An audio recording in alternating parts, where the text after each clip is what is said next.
सुखविंदर सिंह सुक्खू इस वक्त बोल रहे हैं, वो सुना देते हैं पहले। उनके बारे में मैं कुछ नहीं कहना चाहूंगा। 6 जो उम्मीदवार चुनकर आए, जिन्होंने अपना ईमान ही बेच दिया, वो भारतीय जनता पार्टी को उनके क्षेत्रों में हरा कर आए हैं, और यहाँ आकर वो पार्टी की जो अधिकृत उम्मीदवार हैं, वरिष्ठ अधिवक्ता, हमारे प्रसिद्ध अधिवक्ता, हिंदुस्तान के सबसे लीडिंग लॉयर, उनके खिलाफ उन्होंने वोट दिया। तो क्या लगता है आपको कि वो नाराजगी का वोट था?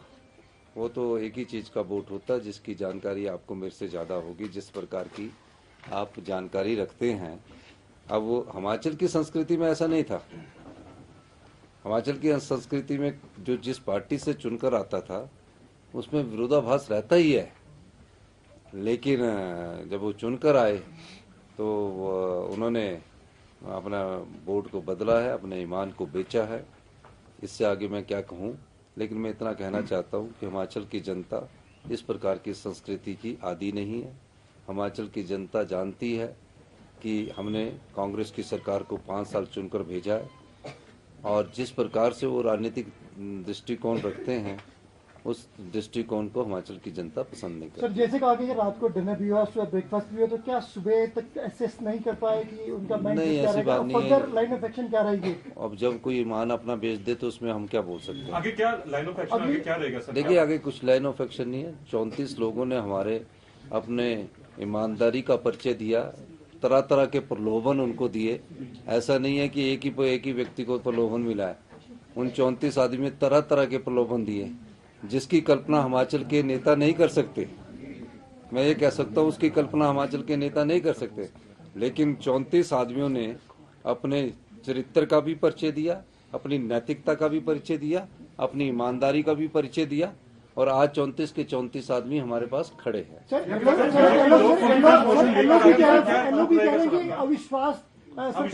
देखिए, पहले आप मेरी बात सुनिए। जब 34 आदमी हमारे पास खड़े हैं, अब जिस प्रकार का दृष्टिकोण रखना चाहते हैं, अभी तो सेशन चल रहा है ना, तो जब सेशन चलेगा तो उस समय देखेंगे।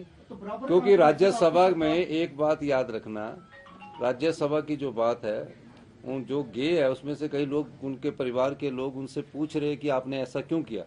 जब उनके घर वाले पूछ रहे तो उसमें सोच सकता कई लोग अभी घर वापसी की तरफ भी सोचे। एक वाक्य इसमें जोड़ना मैं भूल गया।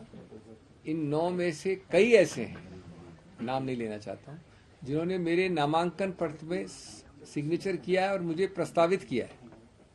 आप ईमान की किसकी बात करते हैं? आप प्रश्न हमसे पूछते हैं। सर, मुख्यमंत्री सर, एलओपी ने कहा कि सरकार, आपके सवाल का एक जवाब हो गया। अब और कोई पूछना चाहे? भाजपा के विधायक लगातार ये दावा अब कर रहे हैं कि 9 के अलावा भी और विधायक हैं जो उनके संपर्क में हैं, और बार बार नेता प्रतिपक्ष ये कह रहे हैं कि सरकार अपना विश्वास खो चुकी है। अभी तो विश्वास तो खोया नहीं है। वो तो 34 तो हमको भी पड़े है, 34 उनको भी पड़े हैं। तो विश्वास की जब बात आएगी, वो तो फ्लोर ऑफ द हाउस में देखा जाएगा। अभी काय को आप इस चर्चा में पड़ रहे हैं, चिंता मत करिए। देखिए, वो तो बजट के समय जैसी परिस्थिति होगी, आपको समय पता लगेगी। बहुत बहुत धन्यवाद। जय हिंद।